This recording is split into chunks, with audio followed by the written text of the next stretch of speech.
welcome back to another episode of Things of That Nature, Pacific Northwest. We're out here in the coastal range doing a little mushroom hunting, and we're gonna just see what we can find. Hopefully we'll find some chanterelles. Would like to find some lobsters, and we'll see what else we could find.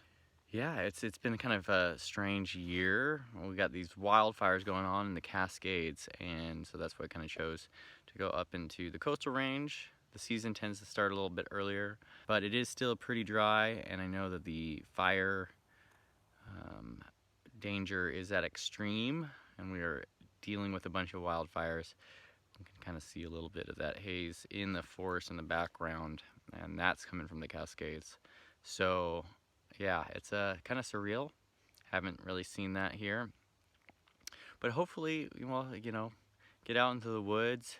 It's definitely fresher air than the city. Portland's getting hit pretty hard, and the surrounding areas.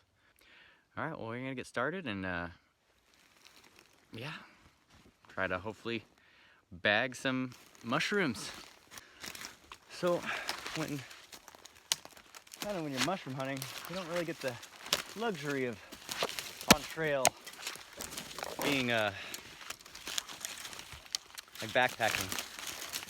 So you're going lots of distances, just trudging up and down ridges and in thick terrain.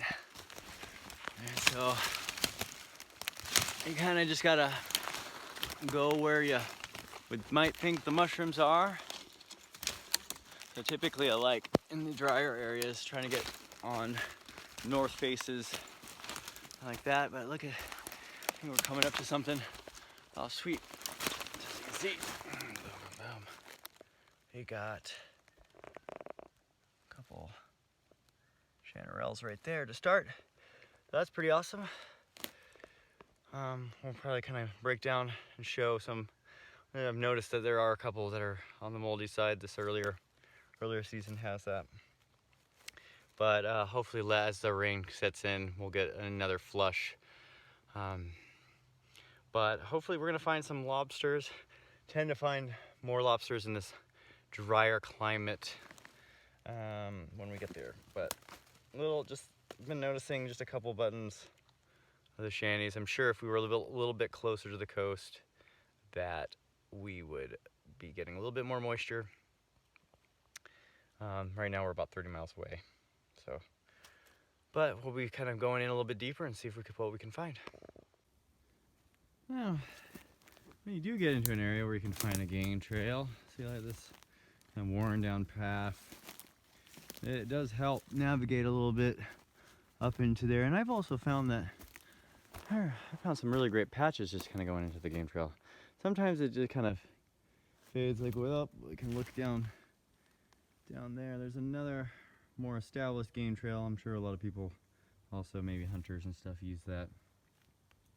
Definitely not a hiking trail, but yeah, any kind of like warm paths definitely will help navigate a little bit, but sometimes you don't get that luxury.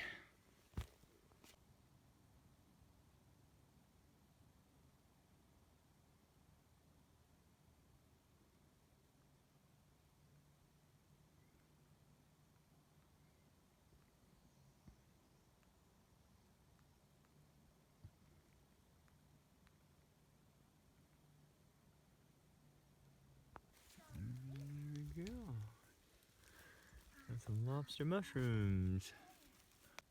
I just kind of wanted to show different like colors.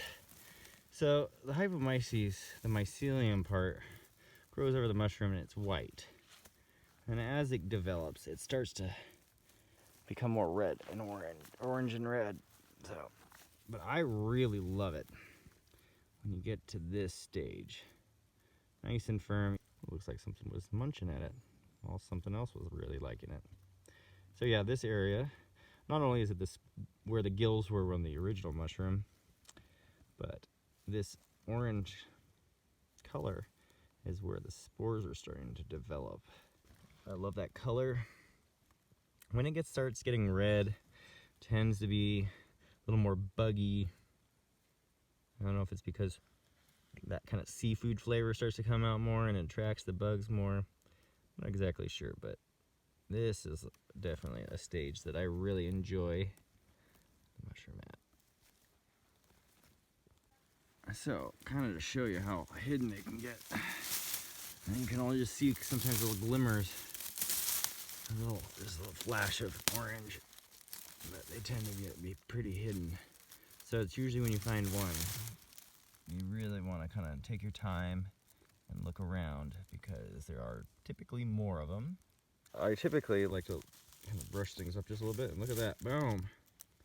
So it's always good to kind of look around because like I said, they kind of come in groups, and you can always overlook because a lot of times they develop under the pine duff.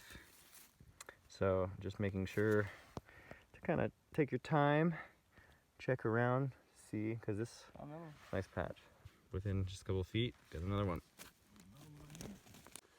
Just wanted to talk a little bit about why I love mushrooms. I mean, they're just this fascinating thing that ever since I started picking them when I was a little kid, I always just wondered why they were there. What was the purpose for them? You know, and then later on discovering that they're so vital to our ecosystem. You know, breaking down the organic materials so that the soil has more nutrients, and providing water retention in the soil to keep the forests healthy. And even with some mushrooms transferring nutrients to different trees. So it's just so fascinating to know their role in our ecosystem. And also, like as a child, and even now, today, it's like an Easter egg hunt. Every time I find one, I just get excited. There's just this feeling inside, and I just want to just, you know, go and check it out, you know, regardless if it's edible or not.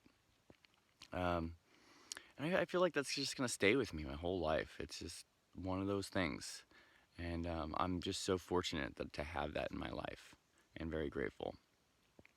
But like even now, I think, oh yes, just pop my eye over. Look at this. Yeah, some more shanies right there.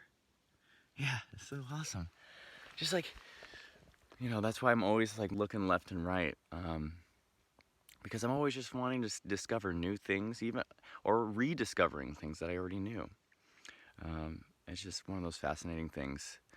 You know, that can be said with plants as well, but for some reason, mushrooms really, you know, excite me a lot. So just wanted to share that, and kind of hope that maybe other people can appreciate that as well.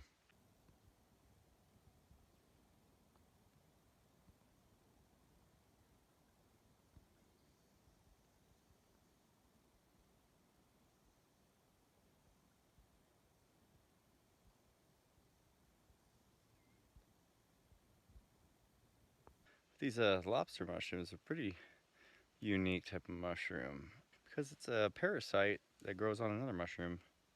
Typically, it's grown off of a Russula breviipes, and then the parasite is called Hypomyces lactiflorum. Yeah, so it gets that kind of growing up. It gets a white bloom that then, once it starts to mature, goes orange to red, and then gives it a little bit of a seafood flavor as well on top of it, kind of looking like that lobster color.